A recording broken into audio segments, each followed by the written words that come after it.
get into a just trying out this new W7 palette because we might have to hop out and do some dog sitting, and we haven't met the dogs yet, but my friend and her boyfriend, I think they're going away separately. I didn't ask. I think, when people are, you know pressed like that, it's not really about that. It's like I can do what I do here or there, but we're gonna try this guy. It's supposed to be a dupe from W7 for the Anastasia of Beverly Hills Modern Renaissance palette. Now, I haven't gotten my hands on that one or Soft Glam, but I couldn't resist the opportunity to kind of try out what these tones, even if they're not precise dupes, what these tones might mean on my face. Now, I have gone in and done my highlighting concealer with the e.l.f. Hydrating Camo Concealer Satin Finish in light beige. And we used this Eco Tools.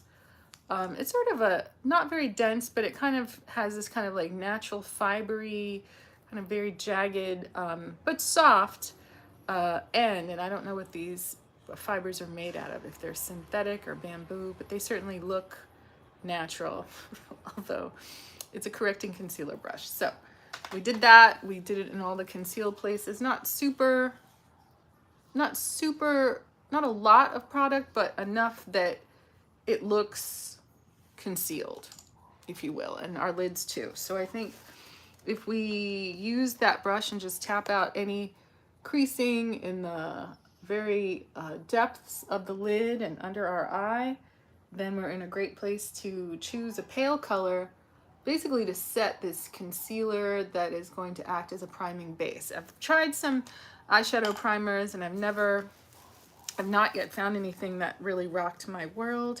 I did try the brush that came free with the palette last night, and it was not bad, right? This is the fluffy end and this is the more precise end. But let's get into it because we might have to sit for some dogs. Palest color probably will not pay off on my skin. It doesn't have a shade name, but let's go for it. So how are you today? What are you getting into? Have you, I don't know, have you been digesting stories in media? I think Amber Heard's lawyer got onto some sort of show and was claiming that the American jury concluded their verdict wrong because of the influence of social media. And that's why there was a different result for a similar defamation case in the UK than in the US. And, I don't know. It sounds a little like sour grapes.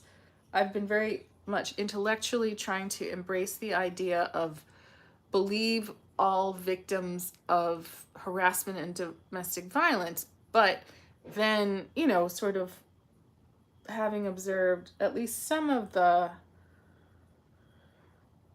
evidence and testimony from trial, it doesn't seem like you can discount what happens in trial with evidence and testimony, right? Or lack of evidence, lack of police reports, lack of medical records. And it's kind of not good enough to see a lawyer after the fact go on to not under oath talking about evidence that was disallowed that may be true, that may not be true, but certainly watching all those like Donald Trump trials where, Rudolph Giuliani and other people were coming onto media and saying things that weren't necessarily true, and then hearing commentators say, yeah, politicians and lawyers who are not under oath don't necessarily have to tell the truth, right? And that's such a mind-boggling statement to digest, that, oh, it's not just a stereotype, right? It could be spin, it could be,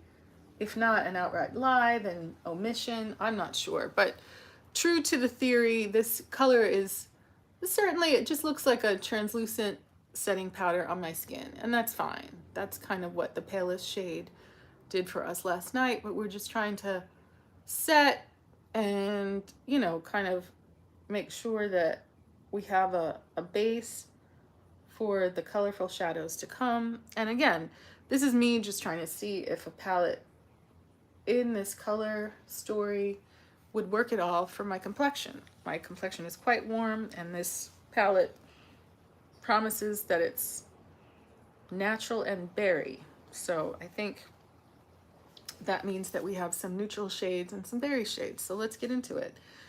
Fluffy end of brush, looking, looking, looking. What is a good transition color for us? Let's go for something that at least has some pop and saturation.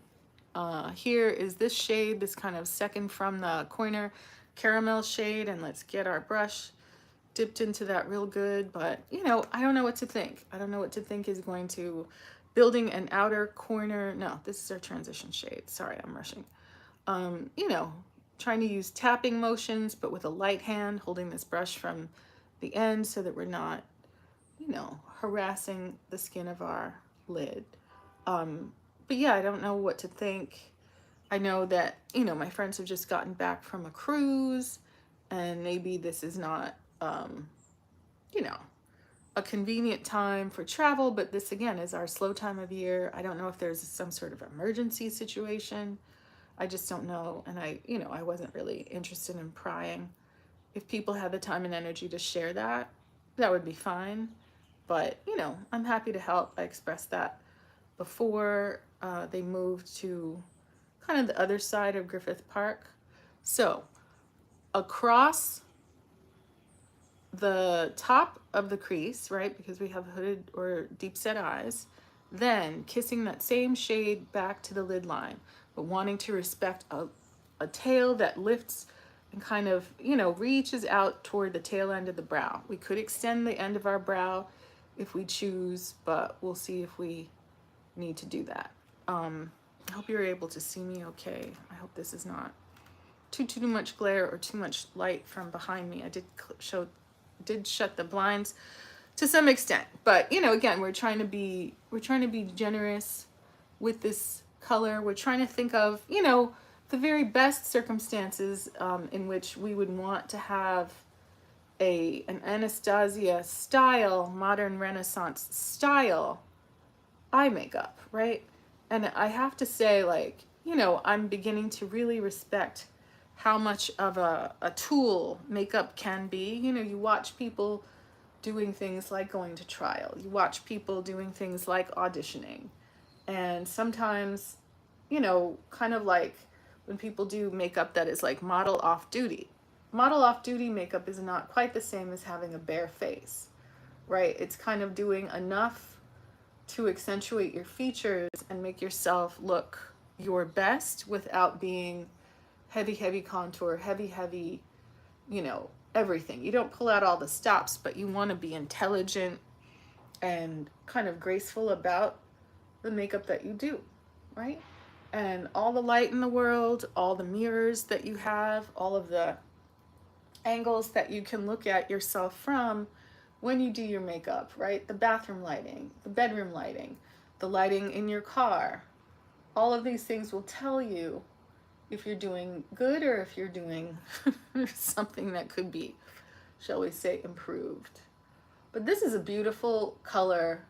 On top of that pale shade, it really is a beautiful color even on its own. It really pays off. In the palette, it looks, I think, a little bit more calm, but on my skin it reads in a very sophisticated but vibrant way as pumpkin, right? So it's more color than I would have imagined. You know, a lot of people who are in Paris are talking about, just as much as that Bottega green was a very trendy color, and you see people, you know, having it in jackets and in outerwear and shoes and handbags and all of that, that the next color kind of happening is kind of a orange or pumpkin color. Maybe a little bit more saturated than this color, but I'm ready. I have my Dries Van Noten linen silk pants that are slightly too big and I have to belt them, but I feel like I don't have to go shopping because I already got that. So if this is our pumpkin transition shade, what is our outer corner? Yesterday we rocked with a maraschino cherry. We don't see shade names here. No. And brown seems so boring. We have another deep kind of pumpkin-y color here. I guess it'll have to be brown. And maybe that's the thing, that the darkest shade in this palette may not be the best shade for us, but I guess this is what it is to be in a modern Renaissance. So thinking about our lifted shape, thinking about building that outer corner and lift, right? I did think to myself yesterday, oh, did I disserve myself? Did I do myself a disservice by not using a smaller brush, like a pencil brush? But I was in a rush, much like I am now, right? If we stamp that on so that it's visible above the crease when our eye is open, really thinking about stealing some real estate from our temple, right? To help enlarge the eye, right? Sometimes in the past, I've really tried to build my eyeshadow right on top of my eye and not go beyond the brow, whereas very creatively, I could extend my brow, make it even longer, and take my eyeshadow out in that direction. If you add lashes or curl your eye, if you curl your lashes, you could even kind of grab more real estate, making sure that brown is in the inner, in the crease of the outer V, and then going to the other side. Really trying to use the tip of this brush so that we kind of augment the architecture of the outer V. Same on the other side. Thinking about the architecture of the outer V and a lifted shape. This isn't the deepest pigment, but you know, for a long time, you know, and I get kind of anxious when I see people doing dark shadow looks where they draw a big black base and then they put a lot of other makeup on top and they're cutting the crease and they're doing all this stuff, which looks amazing and arresting, but it looks kind of like too much for me, right? And maybe I'll get there, right? I don't think I'm going to a rock concert anytime soon, so I'm really not sure where all that intensity and all that black comes into play. I have my favorite Marc Jacobs eyeliner that never fails, never needs sharpening, always stays in place. It's so glorious. I only regret it doesn't come in brown. But then again, I think he may have shut down his makeup line. Does anyone know for sure? And maybe he's coming back with one, because I still do see his Marc Jacobs Beauty existing on Instagram, right? So this is Modern Renaissance stamped on.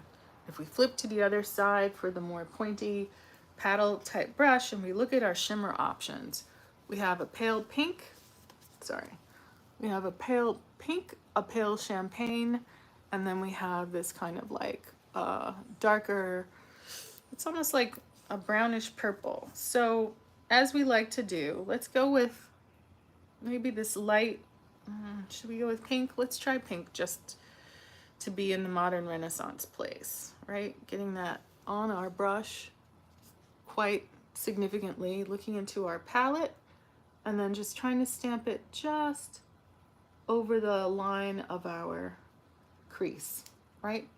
Not taking it as far as we did in the past, but making it kind of reach further over on top and less far over toward the bottom. So it really is just this kind of like butterfly or moth swing that lifts and brings light to that inner corner, looking down into our mirror just to make sure the entire crease is covered and that we've achieved the shape of our dreams that we had imagined. You know, think about showing up on the set of a commercial where you're supposed to be a contemporary woman, right? Out to dinner, right? A credible application of makeup lands you on that set. You walk in looking like what your version of that is, right? I see a lot of people show up to set, you know, hair's soaking wet, no antiperspirant on, as I've discussed. You know, none of these things are, I think, helpful. I don't think they're helpful to you because you lose control over your image. Yes, you can count on the client of the commercial and you can count on other people on set to have their vision and their input. But, you know, I think part of your power as a, you know, as an actor, as a visual artist, as a content creator is that you have a level of taste, right? You have a level of, you know, you want to look a certain way. You feel like certain color palettes look stronger or better on you. You want your eyeshadow to lift. You don't want a thick, clumpy line of black under your eye. And, you know, in a way, yes, you don't want to step on toes, especially on a period piece, but then you also don't want, you know, because we can all remember times that, you know, other people's vision kind of played us, and then we looked stupid with a line of royal blue under our eyes, and that was the only makeup that the person put on our face. And it's supposed to be the future in outer space. You know, you don't want to get played. You want to make a contribution, but in a sense, you want to know your brand and not empower other people just to overtake your vision, right? So exploring a palette that, was I ready to spend, you know, 50, 60 bucks on the real thing and see that maybe it's not deep enough for my skin tone? You know, luckily I stumbled across this palette. Here is a brush